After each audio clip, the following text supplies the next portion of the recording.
બગવાડાથી રેતીના ડમ્પરની આડમાં લઈ જવાતો 45 લાખનો દારૂ ઝડપ્યો। પારડી હાઈવે પર ડમ્પરની હાઇડ્રોલિક ટ્રોલીમાં છુપાવ્યો હતો વિદેશી દારૂનો જથ્થો। જિલ્લા એલસીબીએ ચાલકની કરી ધરપકડ।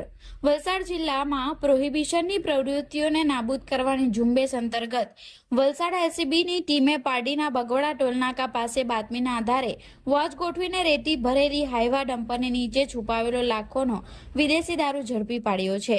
પેટ્રોલિંગ દરમિયાન એલસીબીની ટીમે બાતમી મળી હતી કે સેલવાસથી એક ડમ્પર નંબર DD01H9432 દારૂનો જથ્થો ભરીને અમદાવાદ તરફ જઈ રહ્યું છે।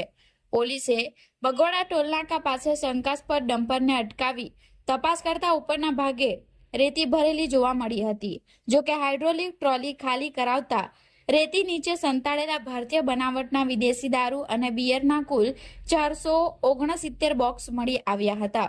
પોલીસે ઘટના સ્થળેથી કુલ 15,552 નંગ બોટલ જેની કિંમત 45,67,080 અને હાઈવા ડમ્પરની કિંમત 15 લાખ, મોબાઈલ ફોન મળી કુલ 60,72,080 રૂપિયાનો મુદ્દામાલ કબજે કર્યો છે।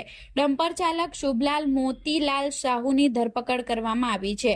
પૂછપરછમાં જાણવા મળ્યું છે કે આ જથ્થો સેલવાસના ચિરાગ નામના શખ્સે મોકલાવ્યો હતો, જેને પોલીસે વોન્ટેડ જાહેર કર્યો છે। પારડી પોલીસ સ્ટેશનમાં પ્રોહિબિશન એક્ટ મુજબનો ગુનો નોંધી વધુ તપાસ હાથ ધરવામાં આવી છે।